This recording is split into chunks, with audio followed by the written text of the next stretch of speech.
लोणार नगर परिषदेने किमान 10 दिवसातून एकदा स्वच्छ पाणी पुरवठा न केल्यास कार्यालयास कुलूप लावून आंदोलन करण्यात येईल, असा इशारा शिवसेना उद्धव बाळासाहेब ठाकरे पक्षाचे जिल्हा संघटक डॉक्टर गोपाल बचिरे व नगरसेवक गजानन जाधव यांनी मुख्याधिकारी यांना निवेदनाद्वारे दिला. जागतिक दर्जाचे पर्यटन स्थळ असलेले लोणार शहराला महिन्यातून एकदा दूषित, दुर्गंधीयुक्त व पिवळ्या रंगाचे पाणी जे पिण्याजोगे नाही, असा अहवाल मुख्य अणुशास्त्रज्ञ बुलढाणा यांनी 12 डिसेंबर 2023 व 8 फेब्रुवारी 2024 ला दिलेला आहे. असे असताना देखील नगर परिषद दूषित पाणी नळ योजनेद्वारे सर्वसामान्यांना पिण्यासाठी पुरवले जाते. म्हणून डॉक्टर बचिरे यांच्या तक्रारीनंतर विभागीय आयुक्तांनी उपविभागीय अधिकारी श्री जोग यांच्या माध्यमाने दिनांक 7 जून रोजी पाण्याचे नमुने घेऊन मुख्य अणुजीवशास्त्रज्ञ जिल्हा आरोग्य प्रयोगशाळा बुलढाणा यांच्याकडे तपासणीस पाठविले होते. त्यानंतरही नळाद्वारे सोडलेले पाणी हे दूषित, दुर्गंधीयुक्त व पिवळ्या रंगाचे आहे. शुद्धीकरण यंत्र हे शोभेची वस्तू झाली आहे.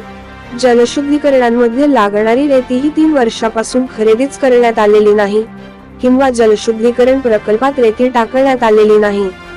म्हणून 18 दिवस उलटून सुद्धा अद्याप सदरील पाण्याचे रिपोर्ट नगर परिषदेस प्राप्त झालेले नाही किंवा मुख्य अणुजीवशास्त्रज्ञ यांनी मुख्य अधिकारी नगरपालिका लोणार यांचा बचाव करण्यासाठी सदरील पाण्याचा रिपोर्ट पाठविलेला नाही अथवा सदरील पाणीच प्रयोगशाळेत घेतलेही नसावे, असा आरोप डॉक्टर बचिरे यांनी मुख्याधिकाऱ्यावर केला आहे.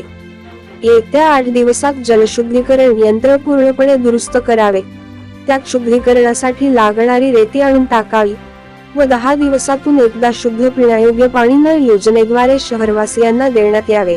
अन्यथा 8 दिवसानंतर नगर परिषदेच्या इमारतीला कुलूप ठोकून नगर परिषद मुख्य अधिकाऱ्यावर संविधानाचे अनुच्छेद 21 म्हणजेच मानव मौलिक अधिकाराचे उल्लंघन व सर्वसामान्यांच्या जीवाशी खेळण्याविरोधात सदोष मनुष्यवधाचा गुन्हा दाखल करण्यात येईल, असा इशारा शिवसेना उद्धव बाळासाहेब ठाकरे पक्षाचे जिल्हा संघटक डॉक्टर गोपाल बचिरे, नगरसेवक तथा शहर प्रमुख गजानन जाधव यांनी मुख्य अधिकाऱ्यांना दिला. या प्रसंगी सुदन अंभुरे, परमेश्वर दहातोंडे, तेजराव घायाळ, राजू बुधवत, गणेश पाठे, अजय बचिरे, किरण कमळे, कृष्णा बचिरे, प्रसेनजित बचिरे यांच्यासह मोठ्या संख्येने शिवसैनिक उपस्थित होते.